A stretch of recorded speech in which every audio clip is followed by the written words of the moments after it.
Hello, I'm Gadi Taub in Tel Aviv, and with me is my colleague Mike Duran in Washington, D.C., and this is Israel Update, Israel at War. Hello, Mike. Hi, Gadi.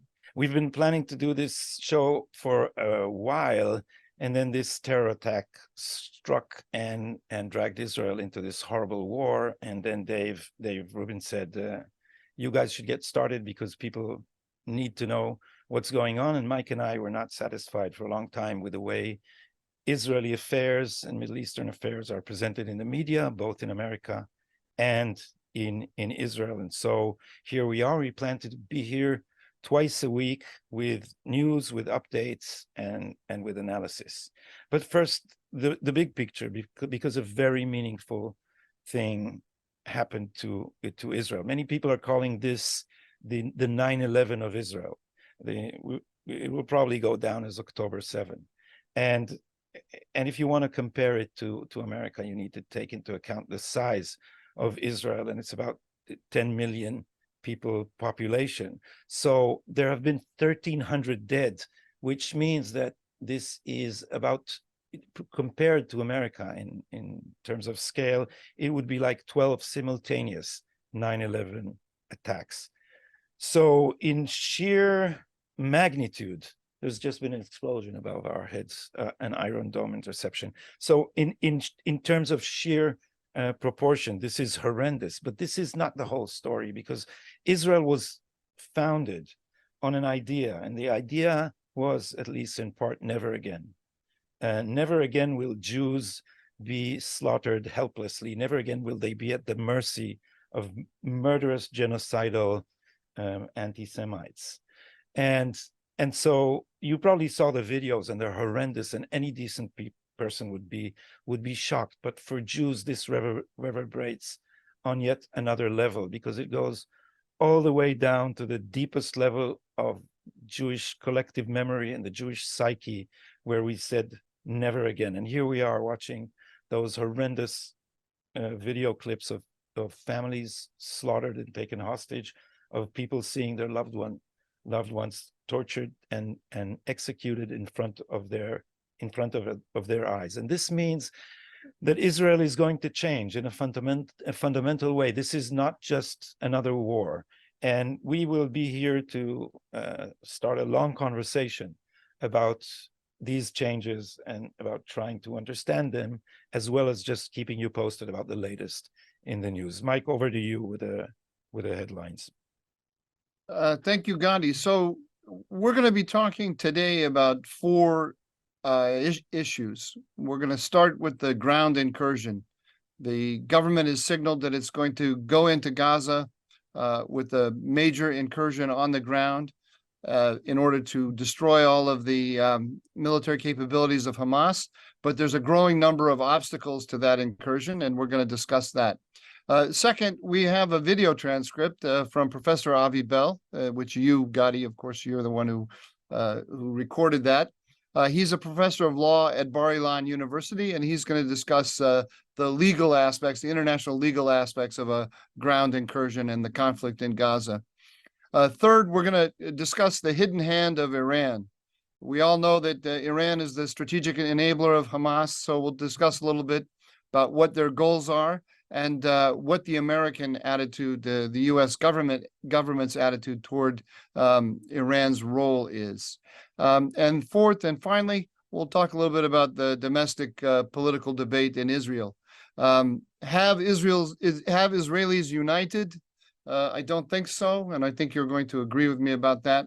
I've got a quote here I want to put in front of you from Ben Caspit, famous commentator in Israel, and get your reaction to it. But let's jump right into it, starting with the ground incursion. The Israelis have signaled very strongly. They've said they're going to go in on the ground to Gaza. They've leafleted the whole population of the north, reportedly moving about 1 million, or seeking to move about 1 million people from the north of the Gaza Strip to the south. That's the civilians, to get them out of the way. The political bureau director of Hamas, Ismail Haniyeh, yesterday from Doha, put out a public statement and told people not to leave, to stay in place. Clearly, following the policy of Hamas of using the civilians as human shields. The tactic of Hamas, this is the same tactic that Hezbollah has used in the past, is to present this war on social media as a war of Israel's military against Palestinian babies. They're very effective at putting that image out. It's starting to have an impact in relations between the U.S. and Israel. President Biden today tweeted that, quote, "We must not lose sight of the fact that the overwhelming majority of Palestinians had nothing to do with Hamas's appalling attacks and are suffering as a result of them." This is gonna put some limitations on what Israel can do. The goal of as stated by the Israeli military officials, the goal of their incursion will be to destroy all of Hamas's military assets in the Gaza Strip. But as you know, those assets are mainly underground. Hamas has built this incredible network of tunnels, very sophisticated tunnels. They built with the help of Iran and North Korea, I believe. That's where they're located, and rooting them out is going to be extremely difficult. And if Israel has to restrain itself because of the presence of civilians there, it's going to be even more difficult. Yeah, there is a difference between the moral question and the practical question. The moral, we'll talk about international law in a minute with Professor Avi Bell, but according to international law, as far as this thing exists, then if an enemy puts civilians in harm's way deliberately, then their responsibility for their deaths lie with that enemy. Now, Israel can't behave that way because we are always under the magnifying glass, and a lot of people in Israel are getting angry. Our president, I heard, got into hot water for saying this, but a lot of Israelis are saying that the government is not defining the war aims in stringent enough terms. It's not enough to take Hamas's military capabilities. Israelis in general are demanding to take out Hamas as an organization. Now that's difficult because the population, contrary to what President Biden says, is supportive of Hamas. It elected Hamas. So we're in a serious problem here. No, it's an incredible dilemma because let's just say that Israel actually goes the whole distance, reoccupies the Gaza Strip, destroys all the military capabilities, and destroys all of the Hamas fighters. Then it's in charge of Gaza, ruling over a population that hates it. Who can it turn that population over to? What's the authority other than Hamas that can take control of it, and other than Israel? Since nobody has an answer to that question, it's an impossible question to answer. That's why Israel has never tried to do this before. So now it's going to have to either do that, or it's going to have to stop short of actually reaching its military goals. This is a real conundrum. You had a quote from Sisi that can you bring that up? Oh, yeah. President Sisi of Egypt told President Biden that Israel is engaging in collective punishment of Palestinians.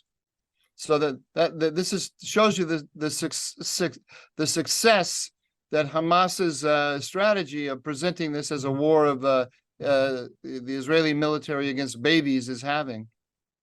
Yeah, this is an appalling dilemma, and many here are saying that still Israel still warns Palestinian populations out of neighborhoods. They've stopped what they call knock on roof, Hakesh Bagag, you know this well, where they put a small bomb on the roof of a building, and everybody knows they should clear it so that we can bomb it. You know, and we don't have to mention that Hamas doesn't do this. Hamas deliberately, we have charred bodies of babies, so we know what Hamas does. But Israel still delivers text messages to neighborhoods and now flattens them only after their population is evacuated. But many Israelis are asking themselves, are we giving up part of the Negev?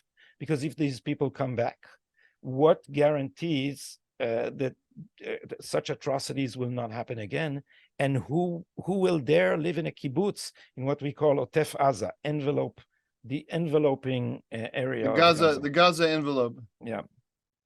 Yeah, no, it's a very serious problem. But the president of the United States is going to come under increasing pressure from all of his Arab and Muslim allies to put pressure on Israel. I don't see this going away. I don't have a good answer for it, but I don't see it going away. So let's move on to international law.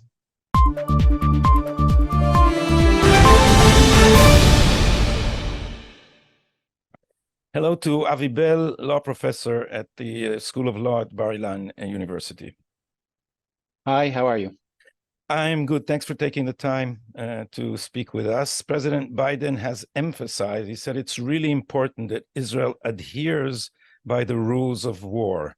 What limitations does he have in mind, do you think?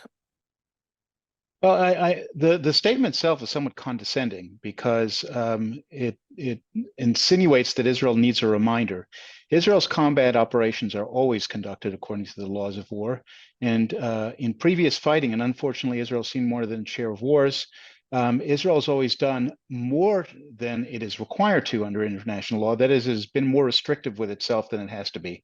It is possible that in this conflict, Israel will not be overly restrictive with itself, but there is no chance, and there never has been, that Israel will violate the law.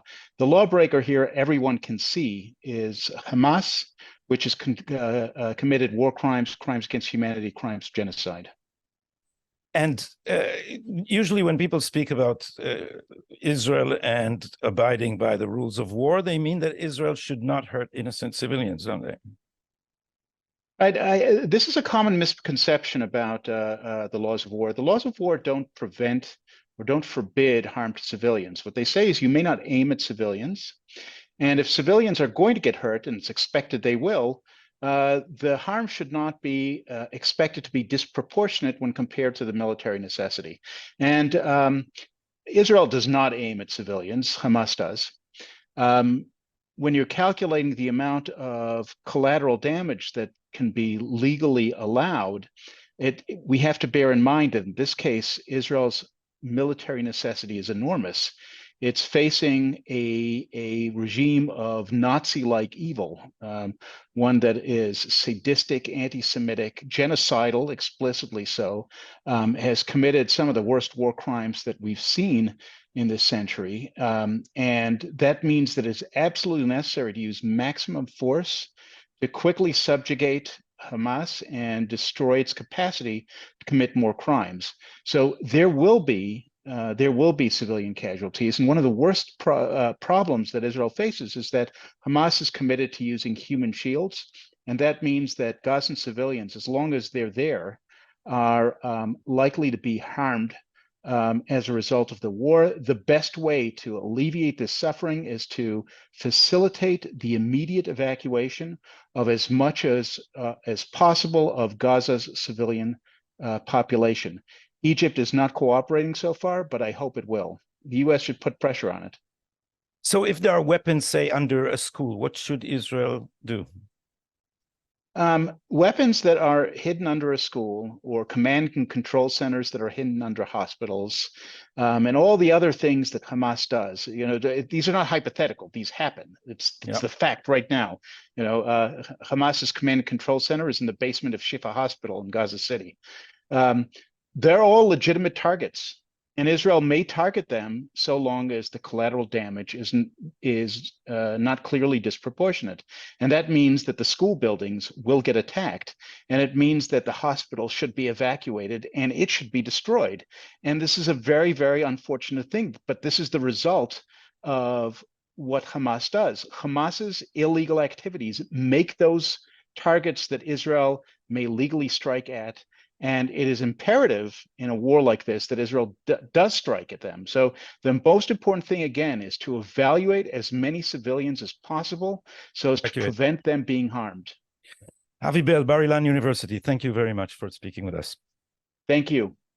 So Gadi, I can't disagree with Professor Bell at all. I think that the international law is 100% on the side of the Israelis. Hamas shoots rockets and missiles from civilian areas into from Palestinian civilian areas into Israeli civilian areas indiscriminately. Both of those are war crimes. It uses human shields very transparently.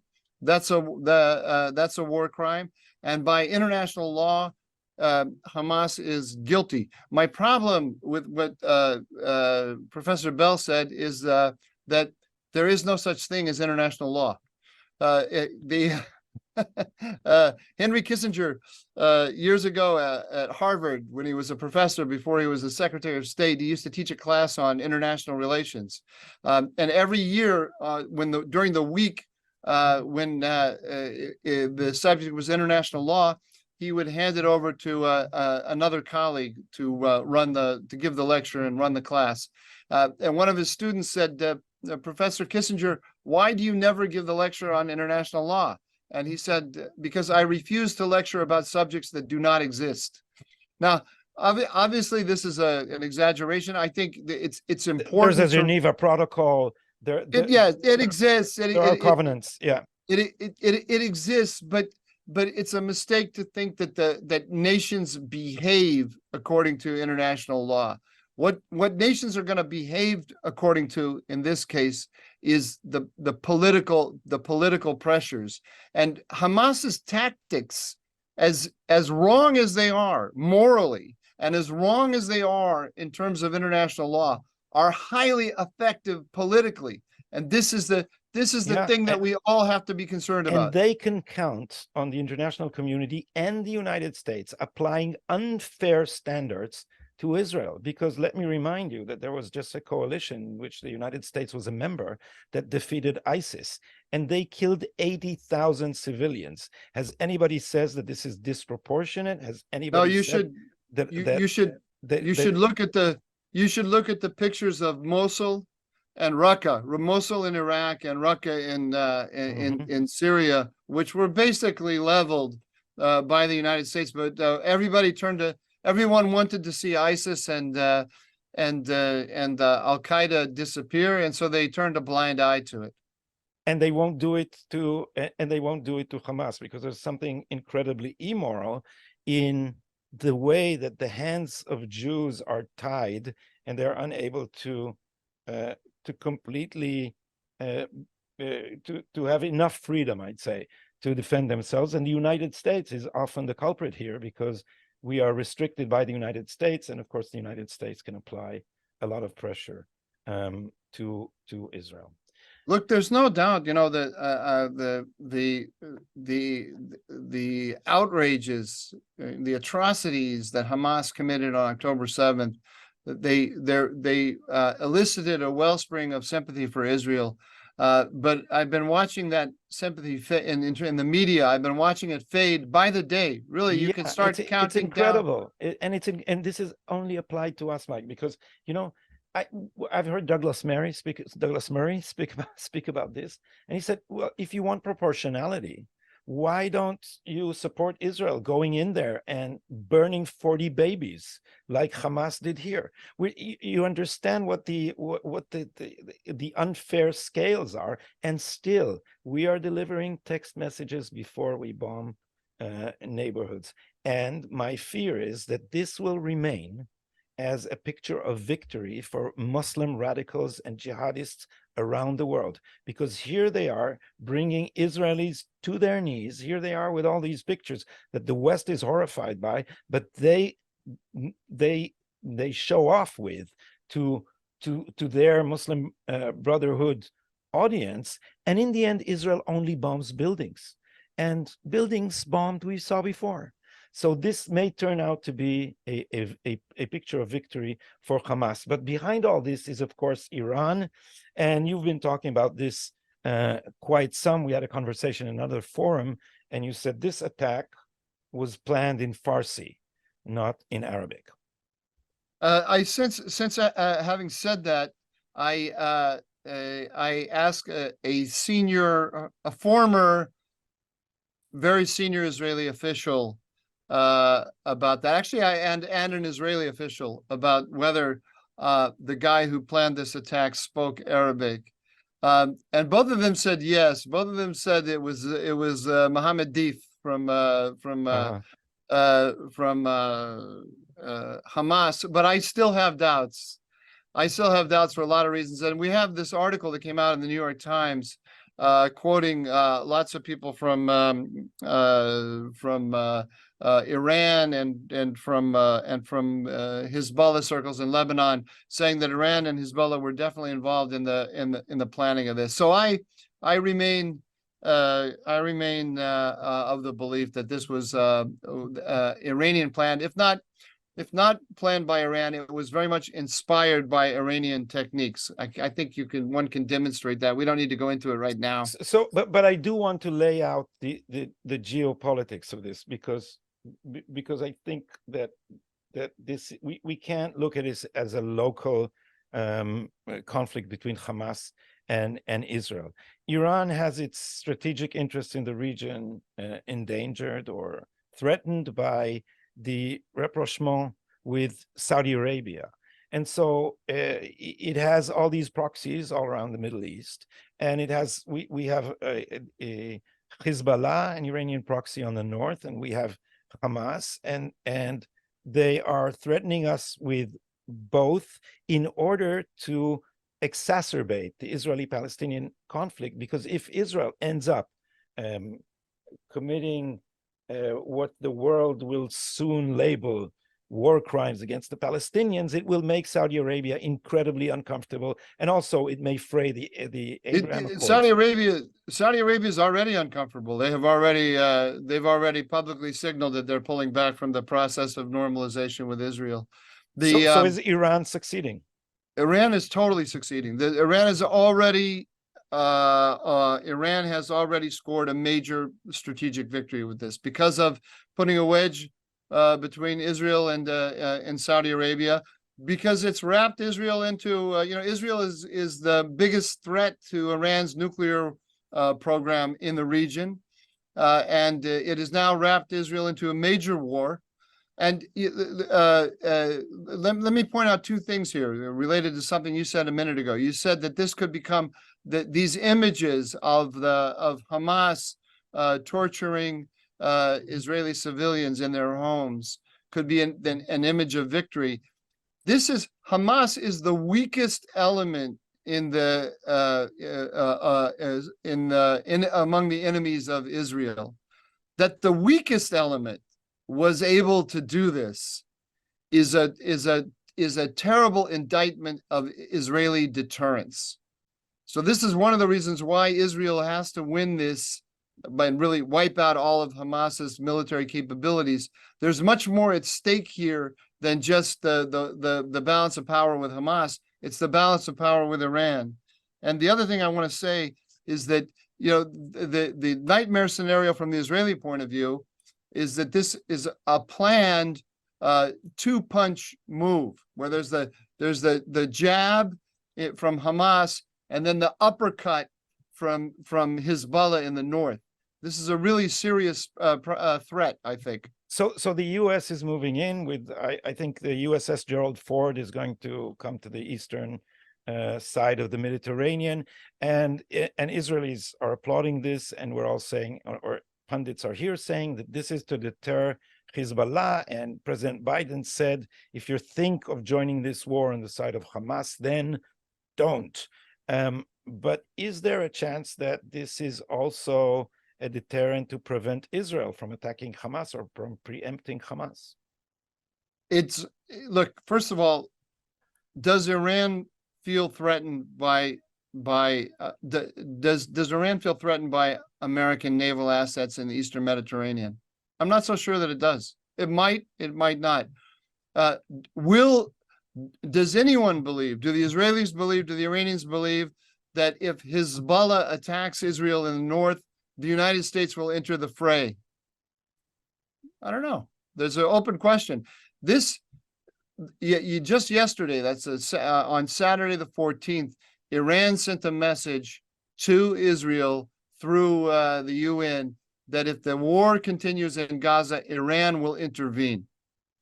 That is a failure of Israeli deterrence for sure, but it's also a failure of American deterrence. It's the job of the United States to offer a kind of umbrella over its allies to the major against the major threats in the region. And is there any doubt? I mean, is there any wonder why American deterrence failed here?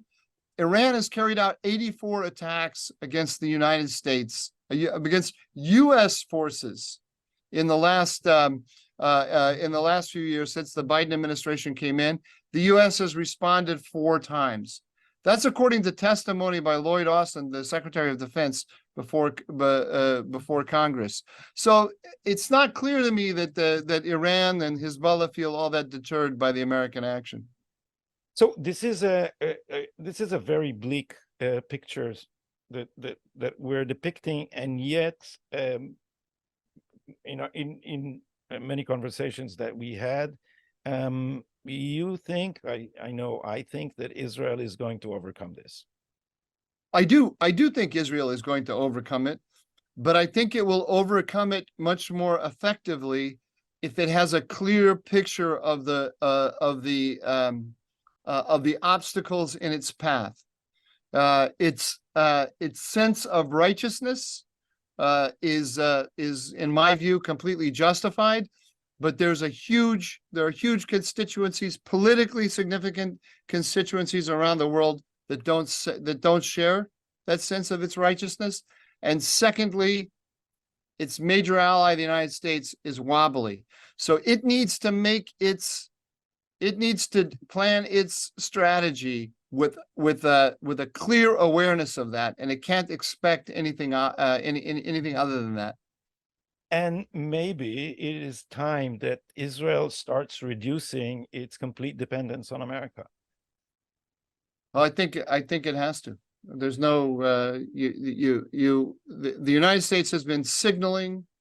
The United States has been signaling for several years, since Obama for sure, that it wants to pull back from the Middle East, and that it wants to pull back from its allies, including Israel.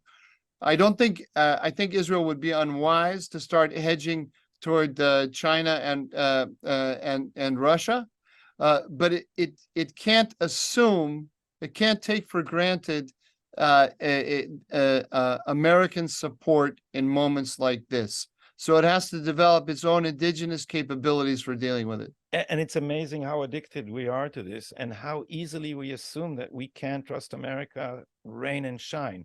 I'm guessing that if Israel would be in mortal danger, then America would come to its defense.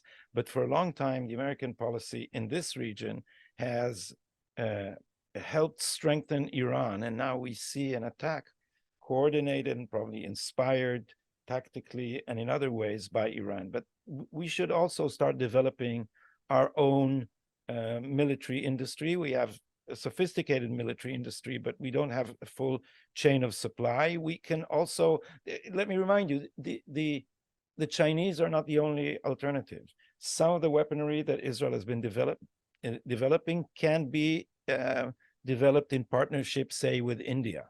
And so we at least need to diversify our military dependence on the United States. And one other thing I'd like to say about strategy, because the terrible metaphor for this war was the wall, wasn't it? Is the walls. If you think of the history of the military, then the Wall of China, the Maginot Line, the Hitler's Atlantic Fortress, hiding behind walls does not work.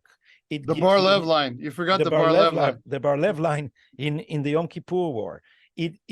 Don't think any wall can be impregnable. You need to, and it also you need the masses of forces behind, so that when it is I was going to say impregnated, that's not the right word, is it? Because you said impregnable. When it's breached, there's the word. Breached. When it's breached. But it also gives the initiative to the enemy, because if you're counting on, how do you say shigra, Mike? On regularity, Yeah, on routine. on routine, then the enemy studies your routine, and at one point it will be able to figure out how you behave and then attack you. And this is exactly what happened. While if you keep a large force and it's responsible for security, and you don't trust electronic surveillance, then you're probably better off. I think we have Friend of just mine, yeah. a friend of mine, John Kasapoulou, he said that the Israelis were living in a world of Star Wars, and Hamas lives in a world of Mad Max. And Yeah. it's really the Israelis need to live in a world of Mad Max as well. That's Yeah, which goes back to the beginning of our conversation. And as long as the enemy can calculate that we would abide by certain rules of war, they can also outmaneuver us. Richard Nixon had this theory of he called it the mad president theory, that the enemy should think that the president is bilti tzafui, is is unstable. not just unstable, unpredictable. And this is exactly what Trump did. When Trump all of a sudden, out of the blue, took down Qasem Soleimani, no one thought Americans would behave in that way, and they were shocked for a long time. With Trump, the unpredictability was not a strategy. It was it was a way of being. But Listen, we gotta move on. We gotta move on to our. We're gonna be. Mike, but let me finish the sentence. But that way of thinking was good with Iran. And let me remind you of what you wrote. You wrote that in the Middle East, the bully wins, and he was the bully. And if we abide by I don't think I ever wrote that, but I agree. You wrote something like that. I did. I explained why Donald Trump, who knows nothing about the Middle East, understood the Middle East better than all the people who think they know something about the Middle East. Okay, we've got topic on our agenda. Last topic is politics by other means, by means of war. Listen, here's Ben Caspit. Perhaps Israel's. You can correct me. Is Ben Caspit Israel's most famous columnist? No. Who's the most famous columnist? I think Nahum Barnea probably is, but they all belong to the same establishment. Okay, so Ben Caspit's in the top 5 for sure. No. Yes, today he wrote an op-ed today called Unfit. And he's talking about Prime Minister Benjamin Netanyahu. Here's one of the closing paragraphs. Can we ignore everything that has happened behind the scenes in the wartime decision-making process? Meaning, can we ignore, shouldn't this guy go? Can we ignore the question as to whether the prime minister is fit to perform his duties? Can any of that be postponed until after the war? I don't have clear-cut answers to those questions, but of course he does.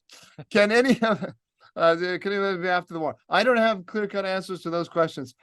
It isn't a mathematical equation.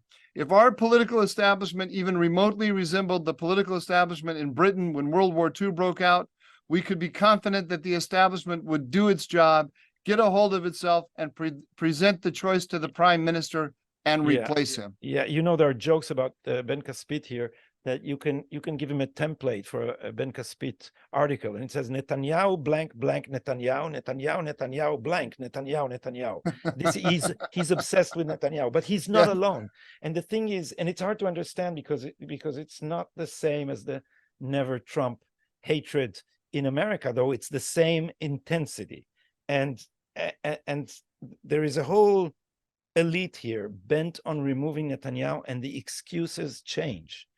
And I think they don't realize what a tectonic shift just happened, because I can tell you how they're thinking about this. They're thinking about this. Oh, this is now a real opportunity to get this guy. So they invented his indictments, which are falling apart in court. But before that was his Corona policy. And then it was legal reform, and now it's his conducting of the war. There are pictures. There are pictures in Israel of Netanyahu's face with a handprint of blood. So the point here for your American viewers, I think, is that Israel isn't unifying.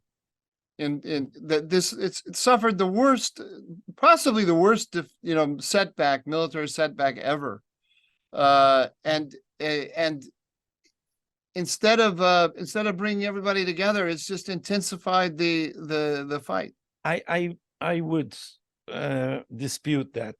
Oh, that good. assessment. Yeah, I know you're happy. I think the general public is uniting behind the war effort, but the elite, and especially the media, which, as you know, is a class of its own, is continuing the bickering of old. And so the wise are retreating from Twitter, where these people are demanding responsibility from Netanyahu. By the way, Netanyahu is responsible.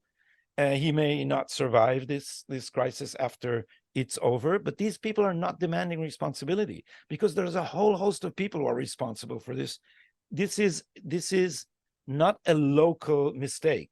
This is a huge misconception of at least 30 years since Oslo, and a lot of people are going to pay for it, but they're not demanding. They're not demanding accountability. They're just thinking of this as an opportunity to remove Netanyahu. And so I'm less pessimistic than you are, because I think the public is looking at this bickering and why don't you guys shut up? I'm not pessimistic. I'm distant from it. I'm glad to hear you, as the reporter on the spot, is telling us that the Israeli public is uniting behind this, because that's what everyone wants to see. And it's important that it happened. Listen, we got to stop here. We've gone over time, I think. Yeah. So say goodbye to our viewers and thank them.